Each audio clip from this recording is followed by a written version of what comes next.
मसाजिद हमारी कम्युनिटी का दिल होती हैं, है ना?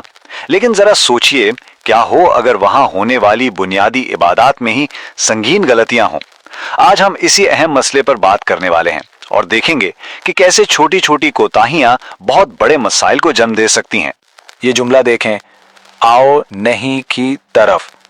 यकीन करना थोड़ा मुश्किल है, लेकिन ये एक छोटी सी गलती की वजह से नमाज के लिए दी जाने वाली मुकद्दस अजान का मतलब बन सकता है।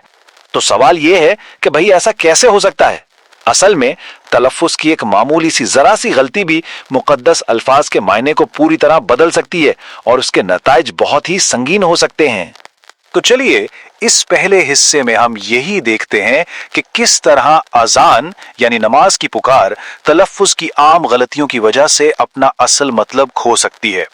जरा इस फर्क पर गौर तो करें। सिर्फ एक हर्फ को गलत तरीके से लंबा करने से कामयाबी की तरफ आओ का पैगाम नहीं की तरफ आओ में बदल जाता है। ये कितना बड़ा तजाद है। इस किस्म की गलती को शरी इस्तिलाह में लहने जली कहा जाता है, यानी एक ऐसी वाज़े और बड़ी गलती जो मुकद्दस मतन के मानी को ही बुनियादी तौर पर तब्दील कर दे।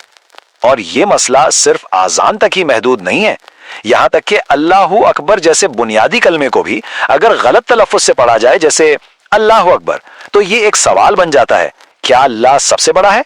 और इससे भी बदतर अगर इसे अल्लाह अकबार पढ़ा जाए तो ये एक शिरकिया जुमला बन सकता है। इसका मतलब यह है कि यह सिर्फ मुअज्जिन की गलती नहीं रहती। जब आजान का मतलब ही बदल जाए तो इसका असर पूरी कम्युनिटी पर पड़ता है जो इसे सुन रही है, यानी ये एक इज्तिमाई मसला बन जाता है। लेकिन सवाल यह पैदा होता है कि आखिर इतनी बड़ी बड़ी गलतियां किसी कम्युनिटी में सालों साल तक कैसे चलती रहती हैं? इसकी जड़ें कहीं ज्यादा गहरी हैं। असल माखिज एक गहरे और ज्यादा मुनज़्ज़म मसले की तरफ इशारा करता है और इसे समझने के लिए एक कम्युनिटी की एक ताकतवर कहानी बयान की गई है। ये टाइमलाइन एक ऐसी कहानी बताती है जहां 50 साल तक कुछ नहीं बदला। इमामत बाप से बेटे को विरासत में मिलती रही, लेकिन इल्मी काबिलियत में कोई इजाफा नहीं हुआ। और इन 50 सालों में उस कम्युनिटी को अपनी क़ियादत से कितना नया दीनी इल्म और रहनुमाई मिली? जवाब है सिफर, बिल्कुल कुछ भी नहीं। ये हमें बराह रास्त उस मसले की बुनियादी वजह की तरफ ले जाता है जिसकी निशानदेही की गई है, यानी वो नाअहल कमेटियां जो इन तकर्रियों की जिम्मेदार होती हैं। असल तहरीर इसका इल्जाम सीधा उन कमेटियों पर डालती है और उनके इंतजामी अमूर में संगीन नाकामियों की एक लंबी फहरिस्त पेश करती है।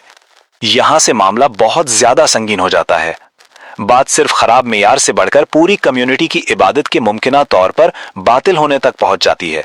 मसला यह है कि अक्सर खूबसूरत वाज को जरूरी इल्म पर तरजीह दी जाती है, लेकिन क्या कभी किसी से पूछा गया कि उसे तहारत यानी पाकी के बुनियादी उसूल भी मालूम है या नहीं?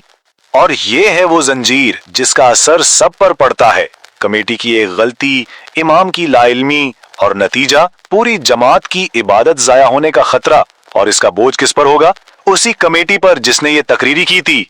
आखिर में ये सारी बहस एक बुनियादी सवाल उठाती है कि कम्युनिटी में एक मस्जिद का असल मिशन क्या होना चाहिए। तो हमारे सामने दो रास्ते हैं। क्या मस्जिद सिर्फ रस्म और रिवाज की जगह है या ये इल्म और तरक्की का एक मुतहर्रिक मरकज है?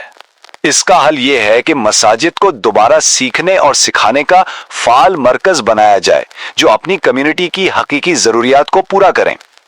और ये हमें इस एक आखिरी सोच के साथ छोड़ जाता है कि इन अहम कम्युनिटी इदारों का हतमी मकसद और काम हकीकत में क्या होना चाहिए।